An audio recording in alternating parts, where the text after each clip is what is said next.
Ibu sekalian peserta webinar yang saya hormati, ya, tentunya pada saat pandemi COVID-19, hal yang pertama yang kita lakukan tadi Pak Hasan sudah menyampaikan, tidak ada satu tempat pun, tidak ada satu wilayah pun, tidak ada satu provinsi pun di Indonesia ini yang pada saat itu siap melaksanakan pembelajaran jarak jauh. Kan? Bahwa ujian dari Allah itu datang secara tiba-tiba pada kita semua, tetapi kita mencoba untuk bergegas merapikannya. Demikian juga di Provinsi Kalimantan Tengah, kita mencoba kegiatan-kegiatan pembelajaran jarak jauh itu bisa berlangsung dengan baik. Next, lanjut. Nah, sampai dengan saat ini, berdasarkan komunikasi yang kami lakukan dengan Satgas COVID-19 di masing-masing wilayah, ada 14 kabupaten kota. Itu terdeteksi bahwasanya ada 218 sekolah yang berada pada zona non-hijau, merah terutama. Ya? Kemudian 11 di zona kuning dan 7 di oranye.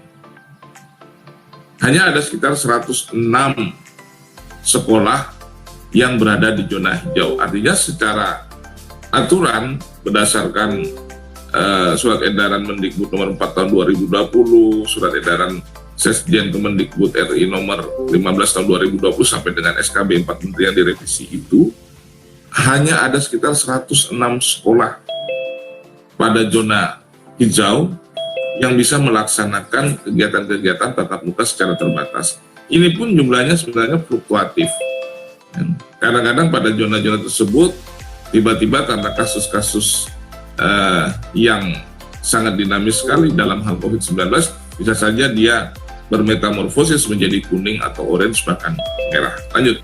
Beruntung sekali pada kesempatan kali ini telah hadir di tengah-tengah kita Bapak Dr. Andri Elia SE MSI. Beliau selaku memberikan paparan dengan tema penerapan digitalisasi pembelajaran untuk mempersiapkan mahasiswa Kalimantan Tengah menjadi generasi unggul.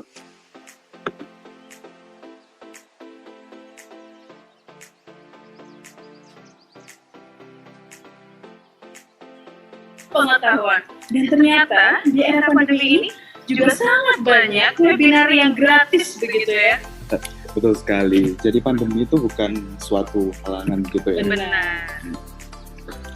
Nah, teman-teman, seperti yang kalian lihat di pamflet nih, Ekonomi Pembangunan beserta Himpunan Mahasiswa Jurusan Ekonomi Pembangunan telah mengadakan webinar nasional pendidikan pada tahun 2020 ini dengan 4 materi yang sangat luar biasa. Di antaranya adalah Bapak Rusli Abdullah LSI yang merupakan peneliti Institute for Development of Economics and Finance atau INDEF. Lalu ada siapa lagi ya? Dan yang kedua adalah ada Indah Safira Zatadini MED selaku Capacity Development Analyst World Bank and Master of Education Harvard University. Wow, sangat luar biasa ya. Mengundang materinya nggak nanggung-nanggung begitu ya. Nah, materi ketiga adalah Bapak Indra Karismaji yang merupakan pengamat dan praktisi pendidikan. Dan yang terakhir ada siapa Ian? Dan yang terakhir ada Guru Besar Ekonomi dan Bisnis Universitas Negeri Malang yaitu Profesor Dr. Wahyudi MA. Wow, luar biasa sekali. Tentunya teman-teman semua sudah tidak sabar ya untuk mengikuti dan masuk ke dalam seluruh rangkaian Seminar Pendidikan Nasional 2020 ini.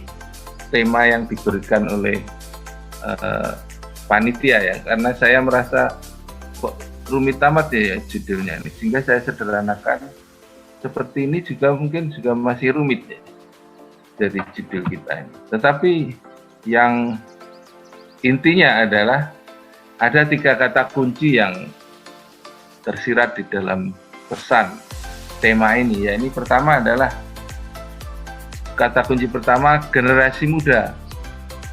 Yang kedua adalah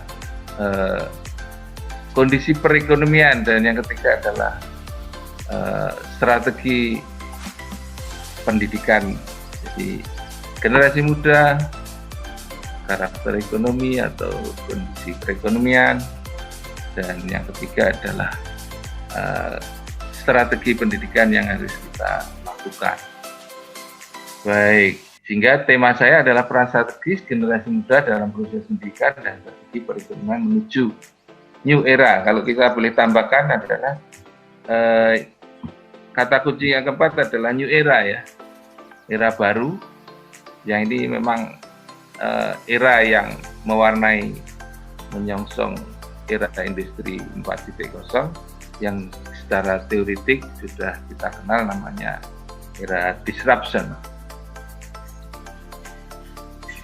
Baiklah, ruang guru skill akademi Duolingo. Duolingo tuh sebelum saya ke Meksiko, saya 3 bulan tuh tiap hari bukain aplikasi Duolingo buat latihan Spanish. Lumayan sangat menarik ya, dia gratis. Dan banyak latihan-latihan soal, latihan-latihan vocab. Nih kalau teman-teman mau belajar bahasa baru, itu bisa banget tuh pakai Duolingo. Academy.edu, Slido, Zenius, ruang guru. Iya, banyak ya. Course Hero, saya baru tahu ada Course Hero. Quipper, ya, Quipper itu juga. Brainly, Akademia. Oke.